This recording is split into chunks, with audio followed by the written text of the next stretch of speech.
Hello, hello, and welcome back to Limits. It's been a long time since I've recorded this, hasn't it? Sorry about that. This game somehow managed to get 2 updates in the time I wasn't looking. Like, what? So both Pierre and Roderick have their day 1 now, so I guess we'll be doing those. So I guess we'll start new game, right? Is this a new main menu? Is it different? It's actually been a long time. I don't remember. Oh, is this all new? What? Wait. I'm used to just skipping all of this. I wonder. How much of this is going to be new? Let's just read from here, right? That should be fine. I fucked up. This is a mess.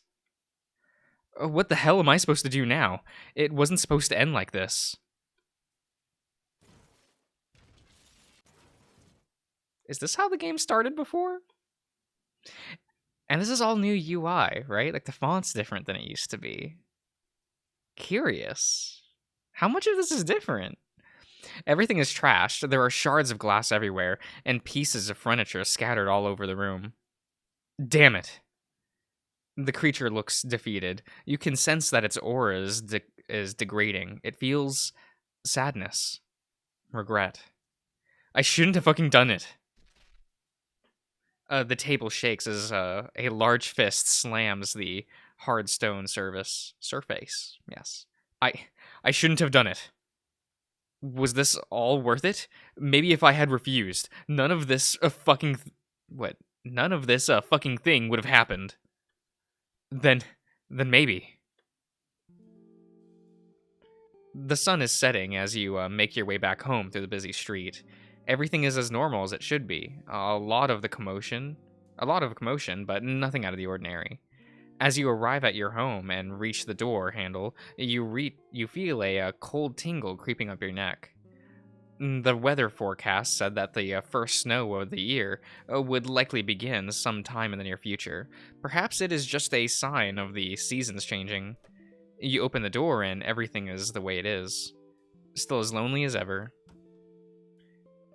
You have thought of adopting a pet. However, thanks to your tight work schedule, you are afraid that you won't have the time or energy to take care of them. A dog or feline friend would be nice under these circumstances. You feel that it would just be selfish. Pets get lonely too. Your mother passed away recently, and your father disappeared when you were still a young child. He was working for a secret agency and was drafted to a foreign country, deployed as a spy. Until he went rogue. You never heard from him again. At least that was what you were told by the agency center. You still don't believe it though, because your father wouldn't do something like that. Whenever he would return from one of his trips, he would tell you many stories about what he had done. Is just all of this going to be different? Curious. Here, let me we'll put a save over here, right? I'll go to preferences. Maybe go to skip unseen? Yes.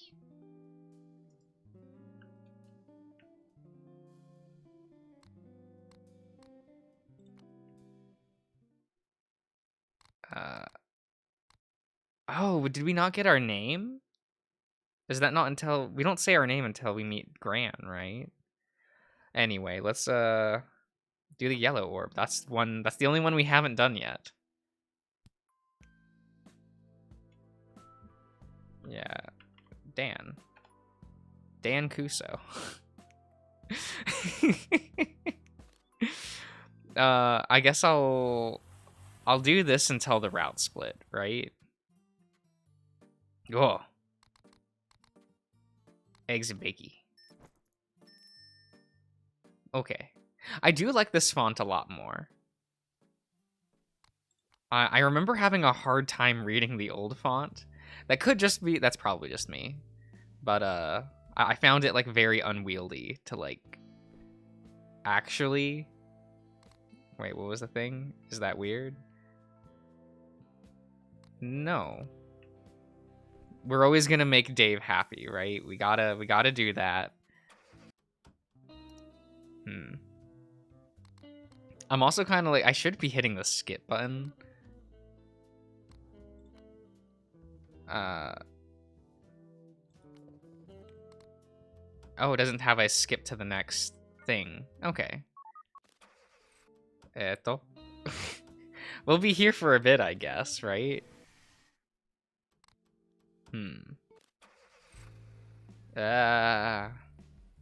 No, we're getting a chocolate glazed donut. That's what it is. Gotta be good to Norm. Norm the polar bear, you know.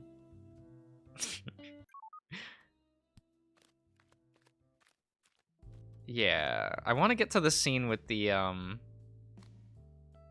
just rest, whatever. I want to get to the scene where you use the orb. That's kind of what I'm waiting for. To start, like, reading, you know? This is helping me familiarize myself with the order of events, because it has been over half a year since I've read this game. More than that. Oh my god, probably. Oh, there we go.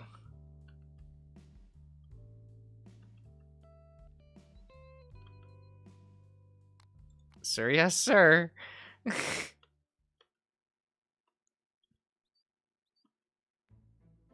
Is this okay, yeah, this scene seems the same.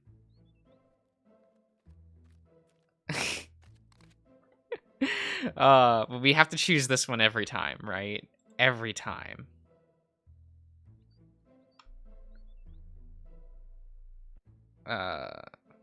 Standard Reverie. In the blink of an eye, you can feel yourself getting lightheaded, yet reinvigorated.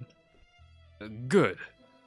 Now focus your attention on the twig I'm holding, and see if you can discern anything new. You do as you are told, focusing your attention towards the wooden twig. Am I supposed to squint my eyes? You squint your eyes, trying to burn a hole through the twig the lion is holding. It's not working. Just keep going, Mr. York. Vision? Clarity? Wall hack. You can feel a sharp jolt of pain behind your eyes. The pain throbs slowly. Relax, Mr. York. Focus.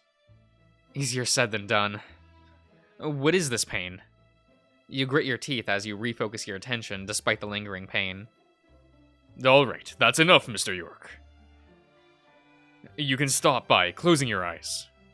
But I haven't seen anything new yet. Do not overexert yourself. Please, listen to my command. With a sigh, you close your eyes for a moment. The pain in your eyes gradually dissipating. Thank you. Well, it seems that enhanced vision is not the orb's function. Curious. No kidding.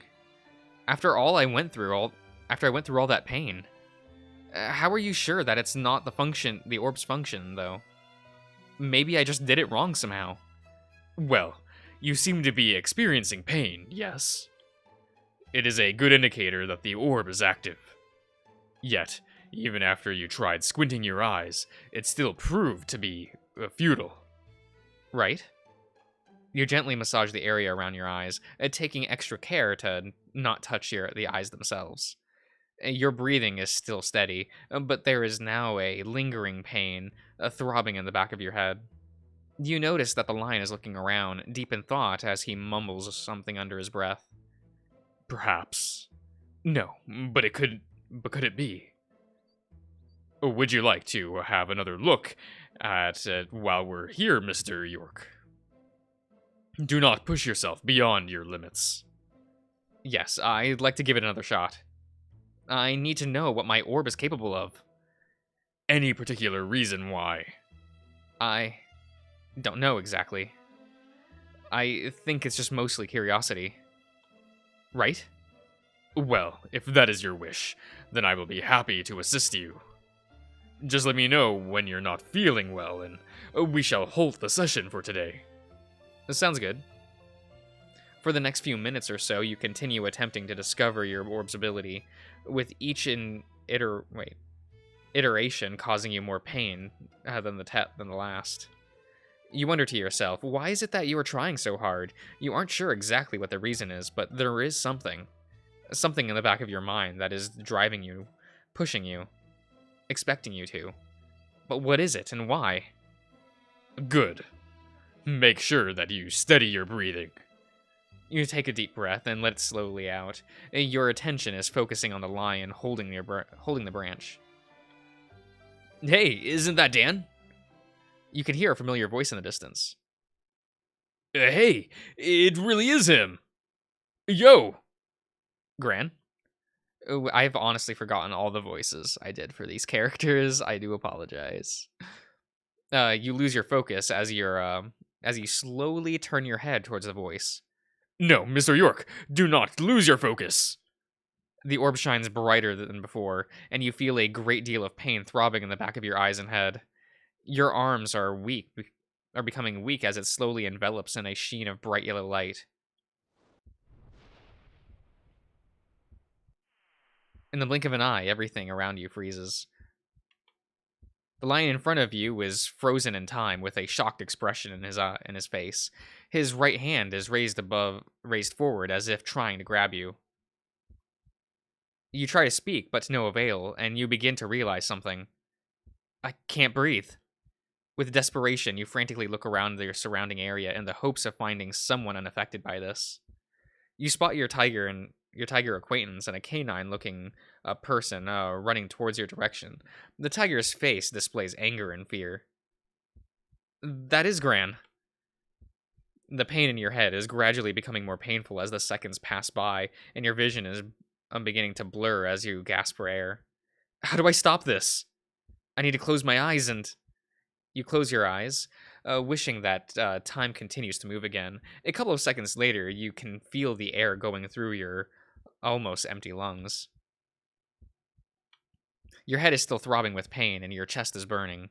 A cold sweat runs down your cheek as you stumble toward and facepalm on the grassy surface. Mr. York. Oh, okay, I remember all of this, so we will... Yes, this scene should be... I just kind of want to see the orb's power, you know. Well, I am thinking of choosing Roderick, because I am the curious with him. He's my second favorite. So we will do that. He's a friend of Gran, and that should mean he's at least a little bit trustworthy. Not sure why I'm basing trust level on Gran, but he's the first person that I met in this world, and he's been really kind to me so far. That should make him a pretty safe bet for trusting measuring, right? All right. I'll tell you more about it.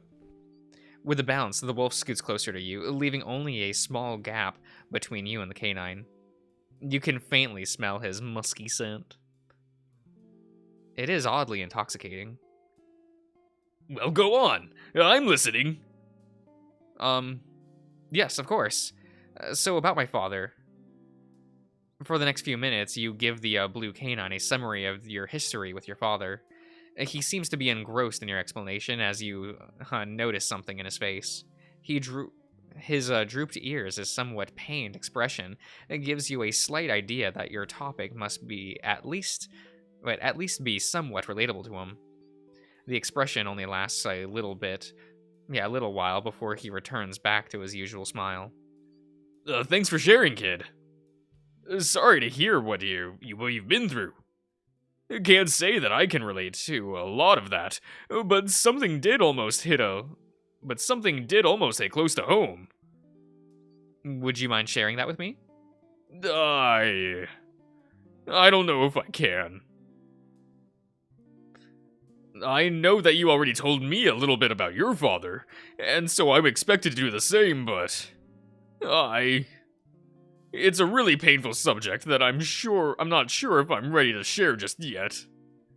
Sorry, but maybe some other time. Ah, I see. It's alright. I understand.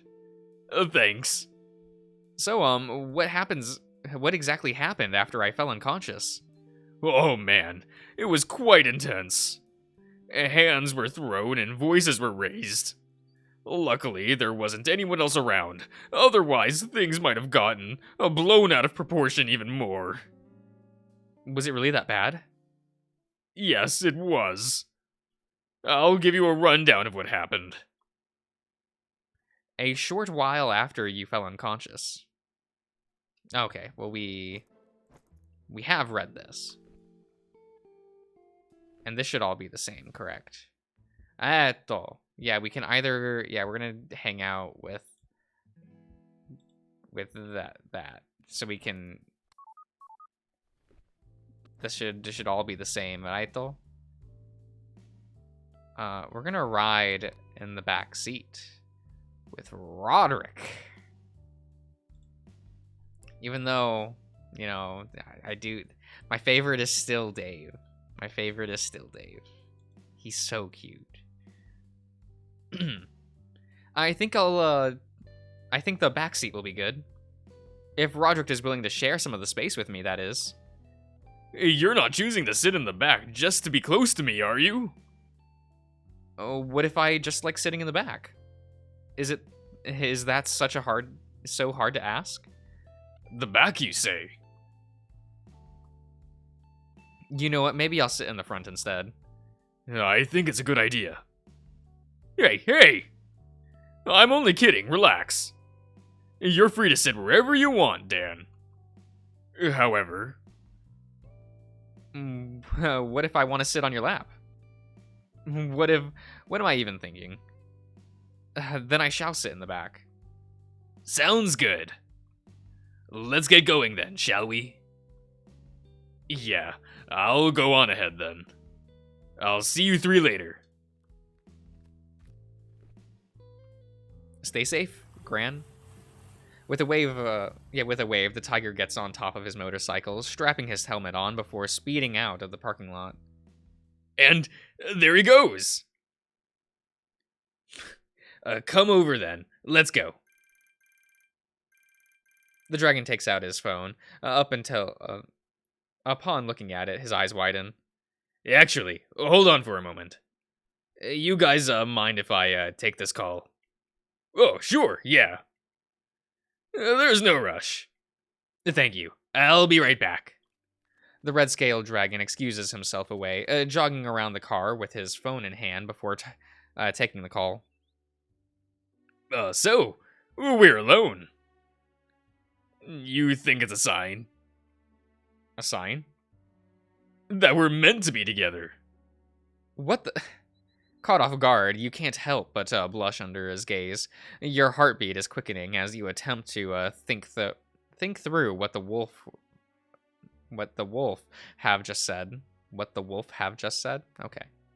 You look back at his gentle aqua eyes and smiling face as the gentle breeze caresses his soft blue fur, his eyes going back and forth in tempo with a slow, mellow wind. For a moment, you stand there in silence, simply gazing at the wolf. Until... You are way too easy to tease, Dan. Come on, I thought you could do a lot better than this. Sorry, I was just trying to cheer you up. Sorry if it was a bit too much. You've been having that gloomy aura over your face recently, which is justified, obviously. Oh, I see. I appreciate the thought. You've been through so much today. I'm mildly surprised that you're not, breaking up as much. Not that it's not a bad thing, per se. Just surprising. Well, there's no use to overthink what's already happened, is there?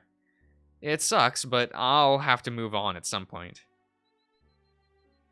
You are one heck of a dude, you know that. Wish I was as strong as you are. Come again? It's nothing. Don't worry about it. The two of you stand still for a moment. The blue wolf has his head raised, gazing over the bright blue sky as the gentle wind is ruffling through the soft-looking fur. You follow his gaze towards the sky above, feeling the blowing wind on your face. Do you cloud gaze often, Dan? Not really. I haven't really gotten that much of a chance. Or rather, the time, specifically. That's a shame. You definitely should. I'm guessing that you do it often, then. Not often, but when I have the time. There's a small hill close to our house. Nice shading from the trees and has a great view. Usually I just sit there under the tree. And just sit there for a while. That does sound nice. Times, though, I'll bring a blanket or something and just lay there with some music on. It's pretty nice. You'd never think that something as simple as that can be so refreshing and great. I think I'd like to give it a shot in the future, then. It seems like I'm missing something big. Oh, if you'd like, we can cloud gaze together one of these days. How does that sound? Yeah, I'd like that. Me too. As the conversation dies down, the two of you spend the next few minutes gingerly gazing over the cloud sky above, stretching over the horizon, enjoying each other's company. When you come back towards the wolf next to you, he's staring at you with a gentle smile. His eyebrow wet. Norman. Hello, Norman. Hello. Is this normal? Okay. I'm going to assume this is supposed to be Dan. His eyebrows are wiggling up and down, followed by a chuckle as you blush and avert your gaze elsewhere. A moment later, the dragon returns. Okay. I'm actually going to end it right here. So I will see you around, everyone.